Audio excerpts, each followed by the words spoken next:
নমস্কার। গল্পের সাথে কিছুক্ষণে আমি প্রিয়াঙ্কা আপনাদের সকলকে স্বাগত জানাচ্ছি। আমি পাঠ করছি শ্রী বুদ্ধদেব গুহর একটি উপন্যাস অভিলাষ। আজ আমরা এই উপন্যাসের ৭ম পর্ব শুনব। তবে গল্প পাঠ শুরু করার আগে আপনাদের কাছে একটা নিবেদন, যদি গল্প পাঠ ভালো লাগে তাহলে একটা লাইক করে দেবেন, আর যদি সম্ভব হয় তাহলে ফ্রেন্ডস আর ফ্যামিলির সাথে একটু শেয়ার করে নেবেন। চ্যানেলে আজ যদি নতুন এসে থাকেন তাহলে চ্যানেলটা সাবস্ক্রাইব করে নিয়ে পাশে যে বেল আইকনটি আছে তার অল নোটিফিকেশনটা কিন্তু অন করতে ভুলবেন না। তাহলে যে কোনো গল্প আপলোডের সাথে সাথেই সেই নোটিফিকেশন আপনাদের কাছে পৌঁছে যাবে। আসুন তাহলে আজ আমরা অভিলাষের ৭ম পর্বটা শুনে নিই। কলি এত আনন্দ বহুদিন পায়নি।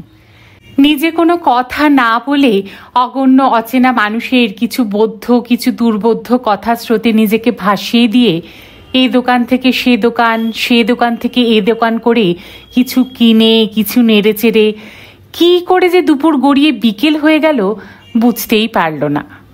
একটু পরেই দিন ফুরোবে। জীবনও বোধহয় এমনি করেই ফুরিয়ে যায় অনবধানে। কিছু কিনে কিছু নেড়ে চেড়ে আর কিছুর প্রতি লোভাতুর দৃষ্টি মেলে একসময় হঠাৎই উপলব্ধি করতে হয় যে বেলা পড়ে গেছে। কত কিছুই কেনা হলো না, নাড়াচাড়া হলো না, আলো ঝলমল কত দোকানে ঢোকা পর্যন্ত হলো না। তীব্র অভিলাষের কত কিছুই অনিচ্ছায় ছেড়ে আসতে হলো অবধানে এবং অনবধানে এই জীবনে। কলির খুবই ভালো লেগেছিল চারিদিকে এত হাসি মুখ দেখে। কারো কাঁধে বা পিঠে শিশু, কারো হাতে কেরোসিনের তেলের শিশি, কারো হাতে মোড়গা, পা বাঁধা মাথা নিচু করে ঝোলানো, কারো হাতে এঁচোড়, কেউ বা ছাগল পাঠা পেচ্ছে, কেউ কচি আম, কেউ বা গৌড়, তীব্রগন্ধি জংলি লেবু, ওদের যৌবনেরই গন্ধ যে লেবুর গায়ে, তেল চুইয়ে পড়ছে কপালে কপালে, দগদগে ম্যাঙ্গানিজ মাইনের খোদলের মতো লাল রঙা সিঁদুর সিঁথিতে, সিঁদুরের টিপ কপালেও। এখানের মেয়েরা বিবাহিত হয়েও সেই বন্ধনের চিহ্নটা লুকিয়ে রাখতে চায় না সযত্নে। কলিদের কলকাতায় আজকাল মোটামুটি মধ্যবিত্তদের সমাজে তো সিঁদুরের ব্যবহার উঠেই গেছে, কি কপালে কি সিঁথিতে। আস্তে আস্তে দলমা যেখানে বিশ্রাম নিচ্ছিল সেদিকে এগোলো কলি। দেখল বট গাছের ছায়াটা দীর্ঘ হয়েছে, একটু পরেই সন্ধে হবে। দলমা ওকে দেখতে পেয়েই টিলাটা থেকে নেমে এলো বটগাছের তলা ছেড়ে। হাট কাড়া হলো দিদি? হ্যাঁ। চা খেয়েছেন? না। কোথায় ভালো চা পাওয়া যায়? ভালো চা মানে আমাদের মতো ভালো। আপনাদের খাওয়ার চা এখানে কোথায় পাবেন? চলুন রিক্সাতে বসুন, আমি যাচ্ছি নিয়ে। চায়ের সঙ্গে টা পাওয়া যাবে? টা? শব্দটার মানে না বুঝতে পেরে দলমা কলির দিকে তাকালো। টা মানে চায়ের সঙ্গে খাবারের মতো কিছু, নোনতা। দলমা হেসে বলল, পাকোড়া খাবেন? কোথায়? ওই চায়ের দোকানেই পাওয়া যাবে, চলো। দলমা ফেরার পথ ধরল। হাটে প্রায় সকলেই মহুয়া খেয়েছে, শালপাতার দোনা ছড়িয়ে ছিটিয়ে আছে চারিদিকে। সকলেই হাসছে, কেউ কেউ উঁচু গলায় কথাও বলছে। কোথাও বা মুরগির লড়াই হচ্ছে। কলি ভাবছিল যে ওরাও মুরগি, ডানার সঙ্গে বাঁধা ছুরি নিয়ে অনুক্ষণ লড়াই করে যাচ্ছে, রক্তাক্ত ক্ষত বিক্ষত হচ্ছে, অথচ পাশে থাকা মানুষও জানতে পারছে না। কোথাও বা ওরা গাছের তলায় বসে জমিয়ে মহুয়া খাচ্ছে, এখন খাবে বহুক্ষণ। কেউ বা চুট্টা ফুঁকছে বসে বসে। দলমা রিক্সা দাঁড় করালো হাটটা যেখানে আরম্ভ হয়েছে সেখানে। বলল, আপনি রিক্সাতেই বসুন, আমি এনে দিচ্ছি। একটু পরেই শালপাতার দোনাতে করে গরম গরম ফুলুরি এনে দিল দলমা। নানা রকম সবজি বেসন দিয়ে ভাজা, কাঁচা লঙ্কার কুচি দেওয়া, বেশ ঝাল কিন্তু সুস্বাদু। গেলাসে করে চাও এনে দিল একটি ছোট্ট ছেলে, গুঁড়ো চা, চামড়া পোড়া গন্ধ তাতে। বিস্তর দুধ ও চিনি ঢেলে তাকে পেয় করা হয়েছে, তাই খেলো তাড়িয়ে তাড়িয়ে। পশ্চিম আকাশে সূর্য ডুবছে, পূব আকাশে চাঁদ উঠেছে থালার মতো। চা আর পাকোড়া খাওয়া শেষ হলে কলি বলল, তুমি খেলে না দলমা? আমি তো ওখানেই খেয়ে নিলাম। পয়সা নিয়ে যাও। কত? 75 পয়সা, 25 পয়সার চা আর 50 পয়সার ফুলুরি। আর তোমার? আমি আমার পয়সা দিয়ে দিয়েছি। আহা, দিলে কেন? একটা টাকা দিয়ে কলি বলল, দোকানের ওই ছোট্ট ছেলেটাকে দিয়ে দিও 25 পয়সা। দলমা গিয়ে পয়সা দিতেই ছেলেটি এসে দাঁড়ালো রিকশার পাশে। বলল, কি হবে পয়সা? তোমাকে দিলাম বকশিস।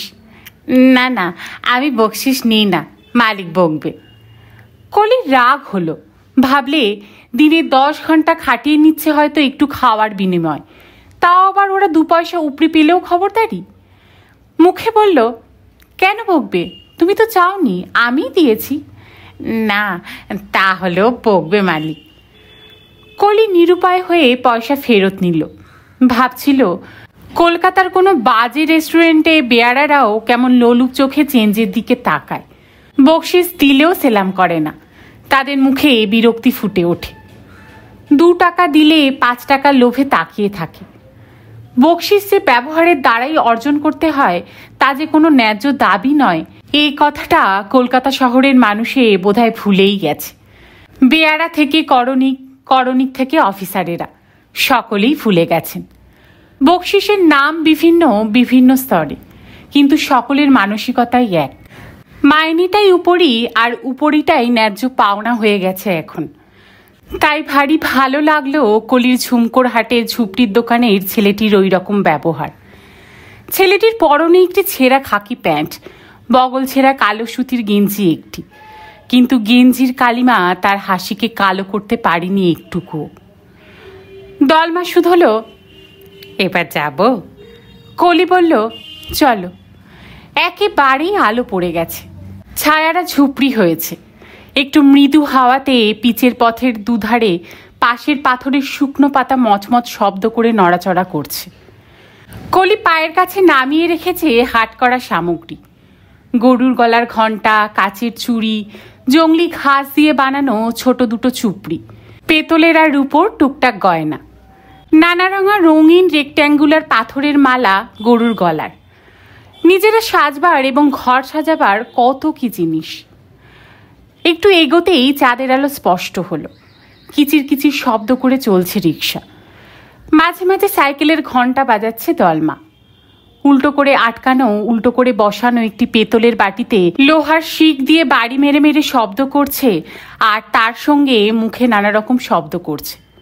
আস্তে, এ কি, পাস দাও হে বুড়ো, এত তারা কিসের তোমার হে, ইত্যাদি। একটু পরেই ফাঁকাতে এসে পড়ল। এখন এলোমেলো হাওয়াতে চাঁদের কুচি উঠতে লেগেছে অভ্রকুচির মতো। ঝকঝক করছে নীল আকাশ, নানা মিশ্র গন্ধ ভেসে আসছে পাহাড়ের দিক থেকে দ্রুত ছুটে আসা হাওয়ায়। নানা কথা ভাবতে ভাবতে চলেছে কলি। এমন নিরবচ্ছিন্ন বিরক্তিহীন অছিদ্রিত ভাবনা কলকাতাতে বসে ভাবাই যায় না। মন এখানে যে কোনো বিষয়েই কেন্দ্রীভূত হয়, তাকে কেন্দ্রীভূত করতে চাইলেই। কাজ, ঘড়ি, টেলিফোন, আগে না জানিয়ে আসা অতিথি, কেউই নিজের নির্লিপ্তিকে বিশ্বস্ত করে না। ভারী ভালো লাগে তাই। টাটা এখান থেকে কত দূর? কি জায়গা? টাটা, জামশেদপুর। তা অনেক দূর। তোমাদের ম্যানেজার বাবু কি এই পথেই ফিরবেন? তিনি তো ফিরে গেছেন সেই কখন। তাই? কখন? তুমি দেখেছো? হ্যাঁ, তখন তো আপনি হাটের একেবারে অন্য কোণে। এই ঘণ্টাখানেক আগে হবে। ম্যানেজার ছিদবাবু গাড়ি থামিয়ে আপনাকে কিছুক্ষণ খুঁজে আবার গাড়ি স্টার্ট করে চলে গেলেন। তোমাকে বললেন না কিছু? আমাকে? না, আমার সঙ্গে তো দরকার ছিল না কিছু। একটু চুপ করে থেকে কলি বলল, এরা লোক কেমন? কিন্তু কথাটা শুধিয়েই লজ্জা পেল খুব নিজেই। কে জানে কি ভাবলো দলমা। কলি তো এসেছে 2 দিনের জন্য। এই দলমারা তো স্নিগ্ধদের অনেকই কাছের লোক। কারা? একটু অবাক হয়ে বলল দলমা। মানে তোমাদের এই ম্যানেজার বাবুরা? ওরা দেও দিদি, মানে আমাদের ভাষাতে দেব তুল্য মানুষ। উনি, ওর বাবা, ওর দাদু, সবাই সবাই দেও। কেউ বাড়হা দেও, কেউ বুড়হা দেও, এই যা। ওর বাবাকে তুমি দেখেছো? কার? স্নিগ্ধবাবুর? হ্যাঁ, দেখবো না কেন? তখন তো আমি খুব ছোট। পকেট ভর্তি চকলেট থাকতো, তারা যখনই পথে বেরুতেন আমাদের দেখলেই পকেট থেকে মুঠো মুঠো চকলেট বের করে দিতেন। তখনকার দিনের চকলেট এদিকের কেন, অনেক জায়গারই ছেলেমেয়েরাই তখন চোখে দেখেনি। তোমাকে উনি চিনতেন? আমাকে কি করে চিনবেন, এরকম কত বাচ্চাই তো ছিল চিকনডিহ, নিতপুরা আর তার আশেপাশে। তবে আমার বাবা ওকে চিনতেন, উনিও চিনতেন বাবাকে, নাম ধরে ডাকতেন। কি করে? বাবা খুব ভালো শিকারী ছিলেন, বাবা ওর সঙ্গে শিকারে যেতেন। চিকনডিহ, হুলুক পাথর, ঝুমঝুমা, হেলকি হেতু, কত জায়গার জঙ্গলে, দলমা পাহাড়ে। যেদিন ছুলোয়া হতো প্রত্যেক ছুলোয়া কারণেওয়ালাকে বাবু ভোজ খাওয়াতেন। শিকারটা অত্যন্ত বাজে ব্যাপার। একটু বিরক্তির গলাতেই বলল, ওয়াইল্ড লাইফ ফান্ডের আজীবন সদস্য কলি। কে বলেছে? আপনাকে কে দিল এই খবর? রাগের গলাতে বলল দলমা। সকলেই বলে। তাছাড়া তোমরা কি জানো, কতটুকু জানো? তোমরা কি ইকোলজি বোঝো? না গ্রিন হাউস এফেক্ট, না এসব কথা তোমাদের সঙ্গে। ভাবলো কোথায় কি বলছে, উলুবনে মুক্ত ছড়ানো। তারপর বলল, তোমরাই তো সর্বনাশ করলে বনের পশুদের, পাখিদের, আর তোমাদের ওই বাবুরা, স্নিগ্ধবাবুর বাবারা আর তারা নিজেরা। বাজে কথা একেবারেই, আমরা আদিবাসী। দলমা ঘাড় বেঁকিয়ে তাকিয়ে উদ্ধত ভঙ্গিতে বলল, জঙ্গলেরই মানুষ আমরা। শিকার তো পৃথিবীর পত্তন যতদিন হয়েছে ততদিন থেকেই আছে। সর্বনাশ শিকার বা শিকারই করেনি, করেছে সরকারি আমলারা আর দেশের লোভীরা। ব্রিটিশের আমলে আইন কানুন কত কড়াকড়ি ছিল, পাওয়ার কাছে শুনেছি। কারোরই সাহস ছিল না তখন একটা বাড়তি গাছ কাটে বা একটি বাড়তি জানোয়ার শিকার করে। সকলেই নিয়ম মেনে চলতো তখন। দেশ যেই স্বাধীন হলো সঙ্গে সঙ্গে সকলেই স্বাধীন হয়ে গেল। আইনের ভয় চলে গেল, শাস্তির ভয় চলে গেল, পুলিশের ভয় চলে গেল। আমলাদের ঘুষ খাইয়ে ঠিকাদারেরা ইচ্ছে মতো জঙ্গল সাফ করে দিতে লাগলো, ইচ্ছে মতো জানোয়ার মারতে লাগলো পেশাদার শিকারীরা, ব্যবসাদারেদের টাকা খেয়ে দেশে বিদেশে চামড়া বিক্রি করার জন্য। কেউই তো একবার রইল না। তাই না তো কি, জঙ্গলে থাকলেই না আপনি জানতেন কিসে কি হয়। তারপর বলল, যারা সত্যিকারের ভালো শিকারী তারা চিরদিনই নিয়ম মেনেই শিকার করেছেন। তারা বন জঙ্গলকে, তারা পশু পাখিকে জানতো, ভালোবাসত। শিকার কি জিনিস তা যারা না জানে তারাই আমাদের মিছামিছি দোষে। এখন তো বই পড়ে আর চৌপাইয়ায় শুয়ে বা ঘরের লাগোয়া বারান্দাতে বসে সকলেই রাজা উজির মারে। সকলেই সব জেনে গেছে। জঙ্গলের মধ্যে চড়াছড়া করা ঘরের গরুর ডাক শুনেই যাদের নাড়ি ছিঁড়ে যাবে তারাই সব এখন বাঘ বিশারদ হয়ে উঠেছে। যারা শিকারির বুট পালিশ করত, গা মালিশ করত, বন্দুক, রাইফেল, জলের বোতল, খাবার বেতের কুড়ি সব বই নিয়ে যেত, তারাই এখন শিকারীদের শ্রাদ্ধ করে। হাসি পায় লোকগুলোকে দেখে। শিকার মানে কি শুধু তীর চালানো বা বন্দুকের ঘোড়া টানা? ওরা কিছুই জানে না বলে এরকম কথা বলে। ওই ধরনের মানুষ চিরদিনই সব বিষয়ে এমন সাব জান্তাগিরি করে এসেছে। ওদের কথাটা শোনাই মূর্খামি। বাবা, তোমাকে তো কথাটা বলেই ভুল হয়েছে দেখছি। এত রেগে যাবে জানবো কি করে? তা নয়, তবে আমরা আদিবাসী, শিকার আর বনই তো আমাদের জীবন। কেউ শিকার নিয়ে কিছু বললে তাই মাথাতে রক্ত চড়ে যায়। আমাদের নিজেদের জীবনে তো আনন্দের কোনো অভাব ছিল না। কি ভালো আর কি ভালো না তা বাইরে থেকে জোর করে আমাদের উপর চাপিয়ে দিচ্ছে শহুরে মানুষরা। সকলের ভালো মন্দ কি এক? আপনার সুখ আর আমার সুখ কি এক? ঠিক আছে, আর বলবো না। এবার বলো, তোমার বাড়িতে কে কে আছেন? কলি প্রসঙ্গান্তরে গিয়ে বলল। দলমা একটা ছোট চড়াই উঠে একটু দম নিয়ে তারপর বলল, মা। বউ নেই? ছিল, কিন্তু এখন নেই। সে কি, কোথায় গেল?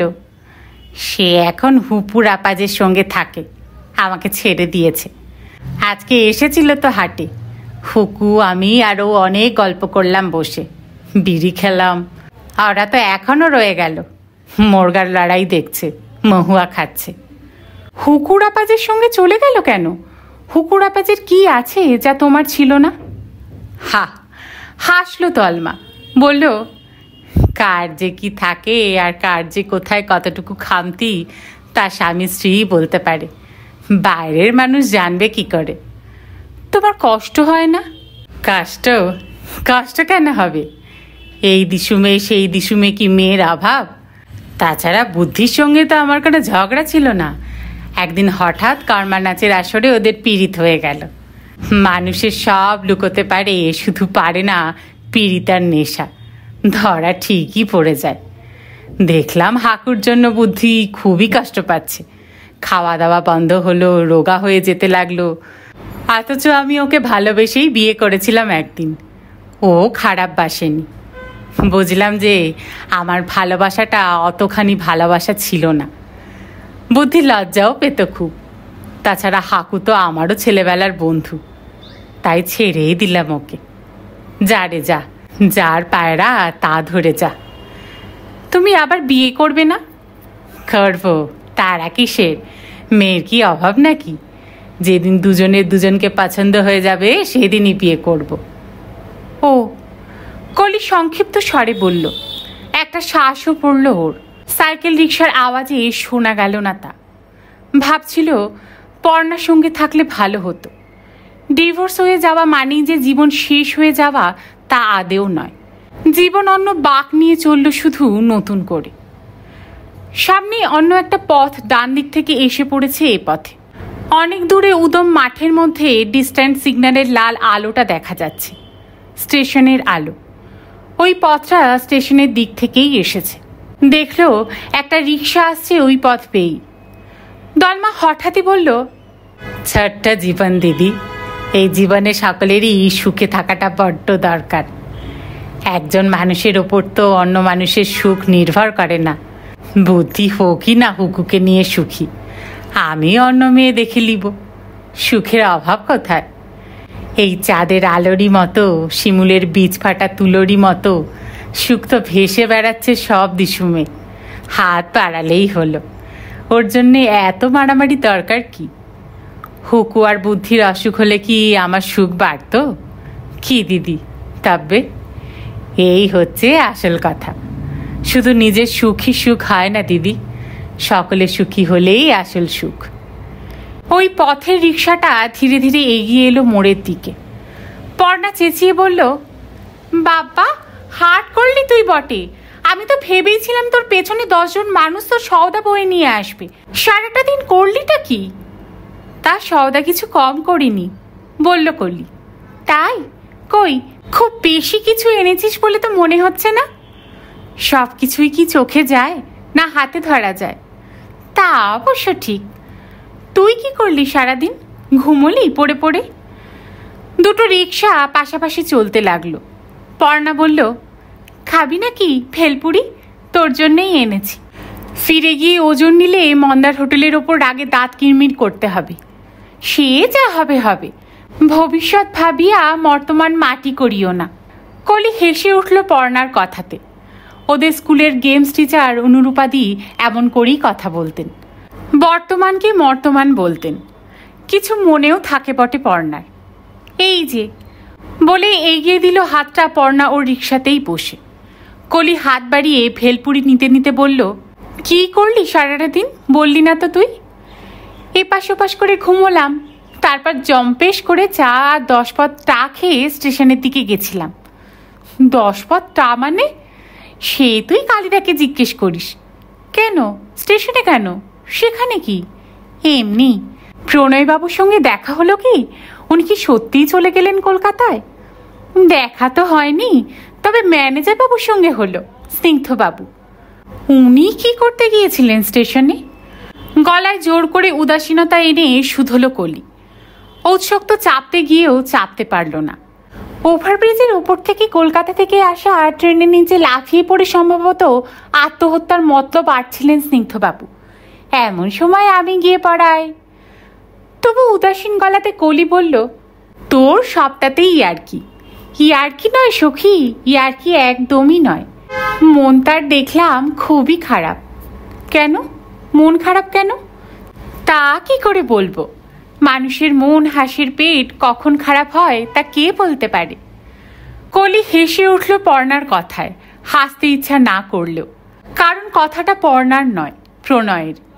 একদিন কথায় কথায় বলেছিল, প্রণয়ের সব কথাতেই এমনই ছিরি, গ্রাম্যতা দোষ আছে ছেলেটার, কিন্তু কথাগুলো শুনতে মজাই লাগে, বিশেষ করে এইরকম অফুরন্ত অবকাশের দিনে। হাসি থামিয়ে কলি বলল, তা সে গেল কোথায়? কে? প্রণয়বাবু? কে জানে। প্রণয়ের পরম যত্ন রত্ন করে রেখো তারে, বিচ্ছেদ তস্করে আসি যেন কোনো রূপে নাহি ধরে। বুঝেছ পর্ণা? কলি আবৃত্তি করার মতো করে বলল। তারপরই বলল, এই গানটা আমাকে শোনাবি? বহুদিন শুনিনি তোর গলাতে। দেখা যাবে। হোটেলে পৌঁছে দলমার ভাড়া মিটিয়ে দিল কলি। বলল, থ্যাংক ইউ।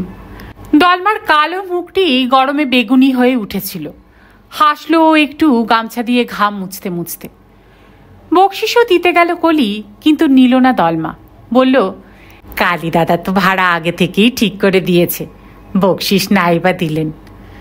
পর্ণা মাঝে পড়ে বলল, তুমি তো বহুদূর গিয়েছিলে, দিদি দিচ্ছে, নাও, বকশিস তো বকশিসই। না বলে সাইকেল রিক্সার হ্যান্ডেল ঘোরালো দলমা। আশ্চর্য, না কেন? পর্ণাই বলল আবার। দলমা মাথা নিচু করে হেসে বলল, লাও পেরে যায়। তারপর কলির দিকে ফিরে বলল, আবারও রিক্সার দরকার হলে কালী দাদাকে বলে দেবেন দিদি আগে থেকে। রিক্সাটা ঘুরিয়ে নিয়ে চলে গেল দলমা। পর্ণা বলল, আমরা দুপাতা ইংরেজি পড়ে ভাবি যে সব জানি, অথচ দেখ প্রত্যেকটি মানুষের কাছেই কত কি শেখার আছে আমাদের। কলি চলে যাওয়া দলমার দিকে চেয়েছিল। সামনে ঈষৎ ঝুঁকে পড়ে আস্তে আস্তে প্যাডেল করছিল দলমা। রায়চৌধুরী লজের হাতার মধ্যে আলো আধারির মধ্যে দিয়ে রিক্সাটা আস্তে আস্তে দূরে চলে যাচ্ছিল। ঘামে সপ সপ করছিল গেঞ্জিটা। কাকড়ে কিকিরে শব্দ উঠছিল সাইকেল রিক্সার নাচনেতে। কলি সেদিকে চেয়ে ভাবছিল, এতক্ষণের ভার লাঘব হওয়াতে নিশ্চয়ই খুব হালকা লাগছে এখন দলমার। দলমার হাত দুখানি ধরে এসেছিল, পাড়েও ভার ঠেকেছে বড়। কি হলো কে জানে, প্যাসেঞ্জার নামিয়ে দেওয়ার পর তো উল্টোটাই হওয়ার কথা। এমন তো হয় না কখনো। হাত দুটো আলাদা আলাদা করে হ্যান্ডেল থেকে তুলে বারবার ঝাঁকালো দলমা, দুটি পাও। তারপর এগিয়ে চলল হুলাকুর মোড়ের দিকে, যদি স্টেশনের কোনো প্যাসেঞ্জার পেয়ে যায় সেই আশাতে। কিনলি কি? করিডোর দিয়ে ঘরের দিকে এগোতে এগোতে শুধলো পর্ণা। অনেক কিছু। চল দেখাবি। এখনই? তার চেয়ে চল বাগানে একটু বসে যাই, তারপর চান করে সব খুলে মেলে তোকে দেখাবো। গরুর গলার হারটা যে কি সুন্দর। কোন গরুর গলাতে পরাবি? গরু না বলদ বল। সরি। ঘরের দরজা খুলে এই জিনিসগুলো রেখে আবার ঘর তালা বন্ধ করে বাগানের দিকে এলো ওরা। বাগানে তখন কেউই ছিল না। একটা নববিবাহিত দম্পতি দোলনা ছেড়ে উঠে যাচ্ছিল। পর্ণা দূর থেকেই বলল, আমরা কিন্তু ওই কোণের বেঞ্চে বসবো, আপনাদের ওঠার দরকার নেই। মেয়েটি বলল, না না, আমরা উঠতামই। ওরা যখন চলেই গেল তখন কলি আর পর্ণা গিয়ে দোলনাতেই বসলো। দেখলে মনে হয় সম্বন্ধ করে বিয়ে হয়েছে। দুজনেই দুজনের কাছে একেবারে আনকোড়া নতুন, শরীরে মনে। না রে, ভাবলেই বেশ লাগে। কলি বলল। পর্ণা ফিসফিস করে বলল, 5 নম্বর বাথরুম স্লিপারের সঙ্গে 8 নম্বর জগিং শু, একেই বলে আইডিয়াল ম্যাচ। ওরা চলে গেছে কিনা দেখে নিয়ে কলি খুকু করে হেসে উঠল। এও প্রণয়েরই কথা। সে মানুষটা গেল কোথায় বলতো? কলি শুধালো। কে জানে, গেলে যাক, যে চুলোই খুশি, না এলেই ভালো। আর তো মাত্র 2 দিন, মায়া না বাড়ানোই ভালো। তা যা বলেছিস, মায়া বড় খারাপ। মায়া বসুর কথা বলছিস? পর্ণা বলল, না, মা চলে যায়, থাকে, যার নিজস্ব কোনো পরিচয় এবং মানেও নেই। এও প্রণয়েরই কথা। দুজনেই হেসে উঠল। সত্যি আমরা যা হাসছি না রে কদিন, ভীষণ ভয় করছে রে। এত হাসি কিন্তু ভালো নয়। বাগানের কোণ থেকে ঠিক সেই সময়ই বেড়াল দুটো কাঁদতে শুরু করলো আবার। এই সময়ে বেড়াল কাঁদে না, বছরের এই সময় তো নয়। পর্ণা এদিকে ওদিকে তাকালো, ওর মুখ শুকিয়ে গেল। বলল, দেখলি, তোকে বলেছিলাম, তুই তো ভারী সুপারস্টিশাস, এ যুগে সত্যিই চলে না তোকে নিয়ে। কলি রাগের গলাতে বলল, তুই যাই বলিস, অন্য কোনো ব্যাপার নয়, শুধু এই ব্যাপারে। বেড়াল কাঁদলেই একটা না একটা অঘটন ঘটবেই, ছোটবেলা থেকে দেখা আছে আমার। আজ মাকে একটা ফোন করতে হবে খাওয়ার পর, মনে করিয়ে দিস তো। তা করিস, তা তো রোজই করতে পারিস, বেশি দূর তো আর নয়। গনসা, এই গনসা। ওপর থেকে বিধুভূষণের গলা পাওয়া গেল। বারান্দাতেই বসে আছেন নিশ্চয়ই চাঁদের আলোর বন্যার মধ্যে। গনসা এসে বারান্দা থেকে হুম হুম হুম করে বেড়াল দুটোকে তাড়াবার চেষ্টা করলো। তাতেও তাদের কাঁদুনি বন্ধ না হওয়াতে সম্ভবত মগে করে এক মগ জল এনে অদৃশ্য বেড়ালের দিকে দোতলা থেকেই প্রায় অন্ধকারে সেই জল ছুঁড়ে দিল। তাতেই কাজ হলো। বেড়াল দুটো সম্ভবত বাড়ির পেছনে ঘুরে ফাঁকা গ্যারেজগুলোর দিকে চলে গেল। তা তাদের অপশ্রিয়মান গলার আওয়াজে বোঝা গেল। কোনো কথা না বলেই কিছুক্ষণ চুপ করে বসে রইল ওরা দুজনেই। বাগানে চাপার গন্ধ ছিল তীব্র, হাসনুহানার গন্ধ, রজনীগন্ধা, লতানে জুই। পর্ণা বলল, এত তীব্র গন্ধে সাপ আসে জানিস, চারদিকে যা ঝুপড়ি। কলি বলল, তোকে নিয়ে সত্যিই চলে না, বিড়াল, সাপ, এরপর বাঘ আনবি। চল ঘরে যাই, চানও করতে হবে আমাকে, আজ এক্ষুনি করব, শোয়ার সময় আর করব না, একেবারে খেমে নিয়ে গেছি। চল। পর্ণা বলল উঠে পড়ে। দেওয়ালের কাছে কাছে গাছগাছালির ছায়ার ঝুপড়ি ঝুপড়ি অন্ধকারের দিকে চেয়ে পর্ণার বুকের মধ্যেটা ছমছম করে উঠল। এক লহমার জন্য সুবর্ণর কথা মনে হলো। আজকাল দিনের মধ্যে বহু বাড়ি হয় আর মনটা খারাপ হয়ে যায়। ওর তলপেটে একটা ব্যথা ছিল, ডাক্তার বলেছিলেন হার্নিয়া, অপারেশন করে নেওয়াই ভালো, নইলে যখন তখন বিপদ হতে পারে। স্ট্র্যাঙ্গুলেটেড হয়ে যাবার মতো খারাপ জিনিস আর নেই। কে জানে সুবর্ণ অপারেশনটা করিয়েছে কিনা এতদিনে। যখন তখন বিপদ হতে পারে, কিন্তু কিছু তো করার নেই। যা হয়ে গেছে তা হয়ে গেছে। পর্ণা যে কারণেই ভয় পাক না কেন, সুবর্ণ ওকে জোরে বুকের মধ্যে জড়িয়ে ধরত। সব ভয় কেটে যেত ওর। নারী, তা সে যত বড়ই স্বাবলম্বী হোক না কেন, কখনো কখনো একজন পুরুষকে তার বড়ই প্রয়োজন হয়। সুবর্ণ খুবই কাছে ছিল একসময় তার, তাই পর্ণা এ কথা বোঝে। এই কথার স্বরূপ কলি বুঝবে না, পরে হয়তো বুঝবে কোনোদিন। কি যে করে পর্ণা নিজেই বোঝে না।